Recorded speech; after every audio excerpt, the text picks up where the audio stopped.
नमस्कार साथियों, एक बार फिर से आपको अपने इस क्लास में हम स्वागत करते हैं। और मध्यपाषाण काल का यह पार्ट 3 है, जिसमें कुछ छूटे हुए पॉइंट थे, उसको मैं लेकर के आया हूं। और आइए हम देखते हैं कि इन कुछ बिंदुओं से मध्यपाषाण काल के विशेषताओं की कैसे पता चलता है और वो कौन सी विशेषताएं हैं। तो उसी के क्रम में आप देखें कि इसमें मैंने पॉइंट वाइज गुफा चित्रकारी की प्रवृत्ति पे रखा है, और 14 नंबर पॉइंट मानव जीवाश्म की प्राप्ति और समाधान की शुरुआत। समाधान मतलब जो सब व्यवस्था है, समाधान व्यवस्था है उस पर। उसके बाद फिर है जो कुछ चीज़ें जो है इस दौर में नहीं है, अभी शुरू नहीं हुई है, उस पर हम रखे हैं। तो आइए गुफा चित्रकारी की प्रवृत्ति पर अगर हम देखें तो सबसे पहले तो गुफा चित्रकारी पैलियोलिथिक में आपको मिला था, भीमबेटका में आपको पढ़ने के लिए। तो आप भीमबेटका याद रखें कि गुफा चित्रकारी या आप पेंटिंग कह सकते हैं, तो भीमबेटका से ये शुरू है। इसकी खोज B.S. बाकनकर ने किए थे 1958 ईस्वी में। ठीक है, ये एक महाराष्ट्रियन पुरातत्वविद हैं और इन्होंने सबसे पहले वहाँ खोजे थे। इनके कई सहयोगी थे, मनोरंजन घोष और शायद अमलानंद दास, ये कई ऐसे इनके सहयोगी रहे जो इनके साथ में काम किए, लेकिन लीड रोल में यही थे, नेतृत्व यही कर रहे थे, बाकनकर ने किए थे। तो ये अक्सर प्रश्न पूछता है कि भीमबेटका के गुफा चित्र की खोज किसने किया था, तो ये बाकनकर ने। और या पहली बार गुफा चित्र भारत में कहाँ से मिला, तो भीमबेटका से मिला। तो अक्सर ये मतलब इम्पोर्टेंट साइट है, इम्पोर्टेंट पैलियोलिथिक के लिए भी। लेकिन मेसोलिथिक में जब हम आते हैं, मेसोलिथिक में आप संक्षिप्त में मैं लिखा हूँ मेसो, तो ये आप समझ जाएंगे कि मेसोलिथिक की बात हो रही है। तो मेसोलिथिक में जब हम आते हैं तो यहाँ भीमबेटका तो है ही, क्योंकि वहाँ मानव छोड़ा नहीं है। उस कंदराओं में, गुफाओं में मानव का आश्रय, शेल्टर हमेशा बना रहा। उसके बाद सुहागी घाट और आदमगढ़, ये सब आदमगढ़ के शैल आश्रय यानी गुफा या कंदरा वहाँ भी था। ये सब MP में पड़ता है, मध्य प्रदेश में। तो यहाँ से गुफा चित्रकारी या गुफा पेंटिंग का साक्ष्य मिला है। फिर उत्तर प्रदेश में चकिया तहसील यानी चकिया नामक ब्लॉक जो वाराणसी जिला के क्षेत्र में पड़ता है, और फिर मिर्ज़ापुर पहाड़ी मिर्ज़ापुर जिला में पड़ता है, और फिर प्रतापगढ़ जिला में प्रतापगढ़ क्षेत्र से, फिर मोहना पहाड़ी और बानगढ़, ये सब UP में है। यहाँ से गुफा चित्रकारी का प्रमाण मिलता है। फिर सुंदरगढ़ है जो उड़ीसा में, यहाँ से गुफा चित्रकारी का प्रमाण मिलता है। और इन सब गुफाओं का जब अध्ययन किया गया, चित्रों का अध्ययन किया गया, तो पता चला कि ब्यूरीन यानी खुरचनी नामक पाषाण उपकरण से इन्होंने इन गुफा चित्रों को बनाने का प्रयास किया था। और इसमें क्या है, तो इनमें इनके जीवन का बारे में, इनके शिकार, सामूहिकता और इनके मनोरंजन या इनकी गतिविधियों के बारे में पता चलता है। तो गुफा चित्रकारी इनकी जीवन की कहानी, जीवन की तस्वीर बयां करती है। और आप कह सकते हैं कि आदिकालीन मानव या मध्यपाषाण काल के या पैलियोलिथिक काल के मानव के सामाजिक प्रवृत्तियों को समझने में, उसे पढ़ने में ये काफ़ी मदद करने वाला ये एविडेंस है, साक्ष्य है, और एक आर्कियोलॉजिकल साक्ष्य में ही आता है। फिर आप समझें कि मानव जीवाश्म पर जब बात की थी, तो मानव जीवाश्म की प्राप्ति तो पैलियोलिथिक में कहीं से नहीं हुई थी। एक जगह छोटा सा अपर पैलियोलिथिक में आकर के, मतलब पैलियोलिथिक का सबसे अंतिम चरण में आकर के हथनौरा से मिला था, जो मध्य प्रदेश में है। हथनौरा नामक एक पुरा स्थल है, वहाँ से मिला था। जहाँ क्या मिला था, एक टूटी हुई खोपड़ी मिली थी, लेकिन उस पर बहुत कुछ अभी खोजा नहीं गया। बहुत सारी चीज़ें उस पर अनुसंधान बाकी रह गए, और इतने छत विछत स्थिति में थे कि उसे कार्बन डेटिंग के माध्यम से भी पता नहीं लगाया जा सका है। तो इसको आप अपवाद कह सकते हैं, लेकिन ऐसा कुछ नहीं था। पैलियोलिथिक में किसी भी प्रकार का मानव जीवाश्म नहीं था। पहली बार जो मानव जीवाश्म आया खोज में, वो मेसोलिथिक दौर में आया। और इसके कई ऐसे जगह है, लखननाथ जो गुजरात में है, वहाँ से काफ़ी कंकाल मिले। फिर भीमबेटका से कई ऐसे कंकाल मिले, 14 कंकाल, वयस्क का, बच्चे का, सब तरह का। आदमगढ़ यानी शैल गुफाओं से जो मध्य प्रदेश में है। फिर उत्तर प्रदेश में सराय, नाहर राय, लिखहिया, मोहना पहाड़ी आदि क्षेत्रों से कई ऐसे सब मिले, कंकाल मिले। जिससे पता चला कि इस दौर के मानव किस तरह के प्रजाति के थे, कहाँ कैसे थे, क्या हाइट था, किस तरह के स्थिति थी, एक काफ़ी सारी बातें पता चली इससे। तो आप कह सकते हैं कि मेसोलिथिक दौर से ही मूलतः मानव जीवाश्म की प्राप्ति हुई, जो मैंने पहले भी इस पर संकेत किया। अब मानव जीवाश्म मिला तो अब समाधान व्यवस्था की बात आती है, यानी सब जो हम देखते हैं मरा हुआ जो बॉडी है, उस बॉडी की किस तरह की व्यवस्था है दफनाने की या उसे जलाने की क्या है, नहीं है, इस पर बात होती है। तो जलाने की यहाँ कोई व्यवस्था नहीं है, कोई ऐसा पता नहीं चलता है, कहीं से कोई मानव कंकाल का जला हुआ कोई पार्ट ऐसा नहीं मिला है जिससे पता चले कि समाधान व्यवस्था में जो है दहन करने की या अग्नि में जलाने की व्यवस्था थी, ऐसा नहीं था।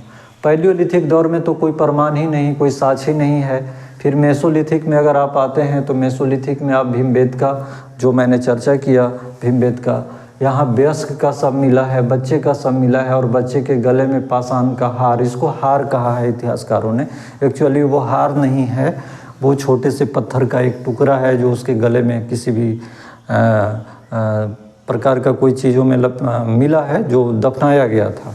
तो उसको हार मान करके या कहें कि तावीज़ जैसा कुछ चीज़ें से अनुमान करके इतिहासकारों ने ऐसा बात बताया। तो ये तीनों प्रकार की चीज़ें यहाँ भीमबेटका से प्राप्त हुई।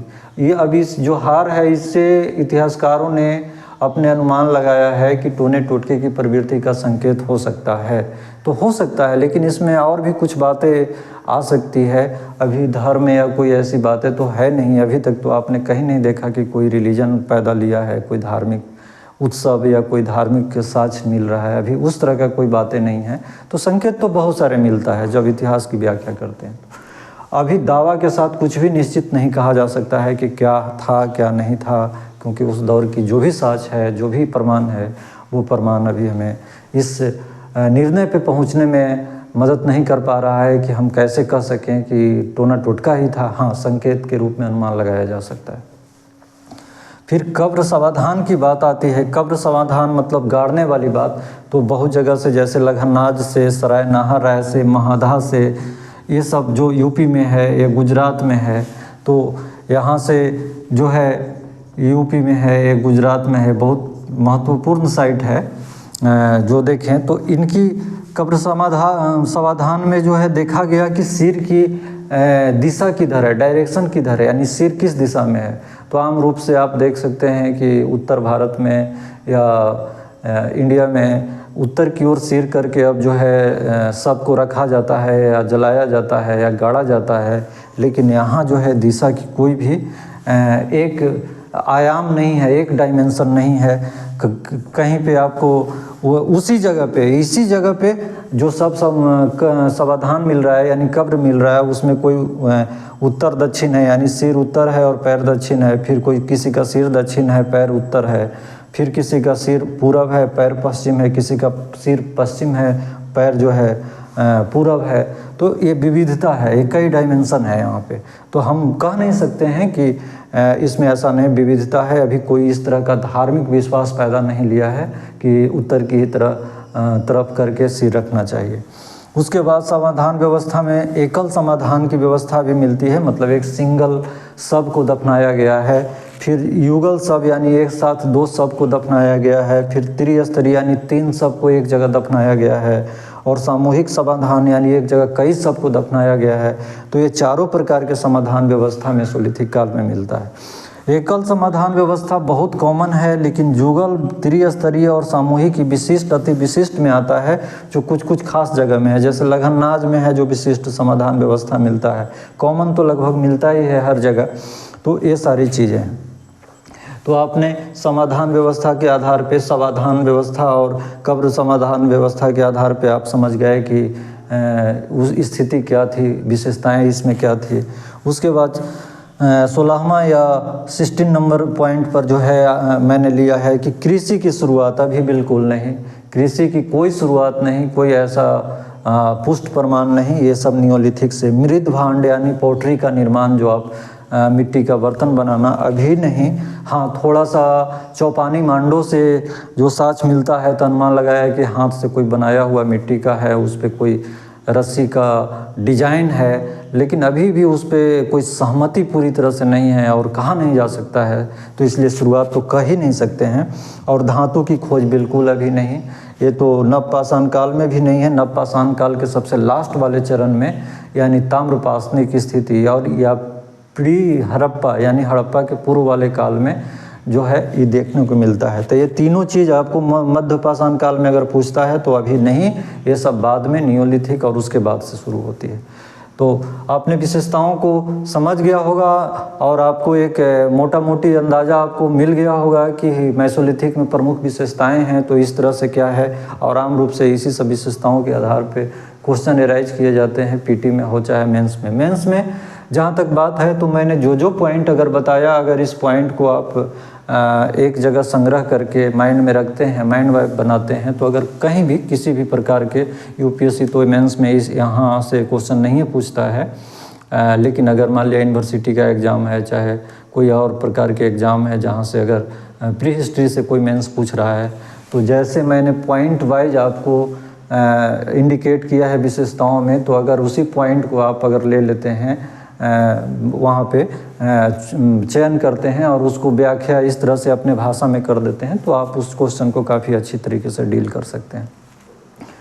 उसके बाद आपने सारे तरीके से देखा, तो ये एक आपको एक संक्षिप्त रूप में प्रमुख विशेषताओं के बारे में मैंने आपको बताया। और हाँ, एक चीज़ मुझे याद आ गया, आपने पिछले क्लास में अगर पढ़े होंगे तो दक्षिण भारत का मैंने साइट बताया था, तो उसमें पलवरम जो है वो गलती से आप ध्यान दिए होंगे, बाय मिस्टेक कभी हो जाता है, उसके लिए सॉरी। तो पलवरम जो है,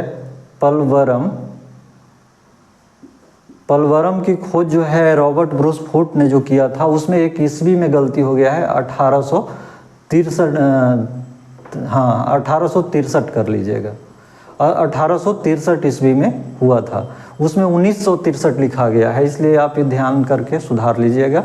और बाकी सारे चीज़ें आप निश्चित होकर के पढ़िए, उस पर अमल करिए, कहीं कोई गलती नहीं है, एकदम पूरी तरह से शुद्ध तरीके से बताया गया है, जांच परख करके मैंने क्लास तैयार करता हूं। और उसको केवल पलवरम को 1963 हो गया है, 1863 कर लीजिएगा, जो रॉबर्ट ब्रूस फूट ने सबसे पहले खोजा था और इंडिया का सबसे पहला साइट था। तो इसी सब के साथ मैं इस क्लास जो प्रमुख विशेषताएं हैं जिसके 3 पार्ट में आए करके, तो एक क्लास समाप्त होता है। और आशा करता हूँ ये भी क्लास मेरा आपको बहुत अच्छा लगेगा, आपको इससे बहुत सारी चीज़ें सीखने के लिए मिलेगा। एक निरंतर क्लास है, हाँ बीच बीच में कुछ गैप आ जाते हैं, तो उसके लिए माफ़ी चाहता हूँ कुछ कठिनाइयों के वजह से। तो इसी के साथ मैं कहना चाहता हूँ कि अगर आपको अच्छा लगे तो मेरे चैनल को सब्सक्राइब ज़रूर करिए, अधिक से अधिक सब्सक्राइब करिए, इसको लाइक करिए, शेयर करिए, ताकि आप अगर ऐसा करेंगे तो मेरा उत्साह भी बना रहेगा। और मैं तो आपको पढ़ाने के लिए आ ही गया हूँ, अगर आप ना भी करेंगे तो भी मैं पढ़ाऊँगा, और आप करेंगे तो और बढ़िया रहेगा, अच्छी बात होगी मेरे लिए। तो इसी के साथ मैं फिर अगले क्लास में मिलता हूँ, और आपको अगले क्लास में मैं मध्यपाषाण काल के राज्य वाइज सूची प्रोवाइड करूँगा, पूरा स्थल का सूची प्रोवाइड करूँगा। और फिर उसके अगले क्लास में मैं फिर आपको मुख्य जो पूरा स्थल है उसके बारे में थोड़ा डिटेल्स बताऊँगा, जो अक्सर परीक्षाओं में पूछा जाता है। तो इसी के साथ मेरे क्लास को आपको देखने के लिए बहुत बहुत धन्यवाद, और मैं फिर आपसे मिलता हूँ अगले क्लास में। Thank you.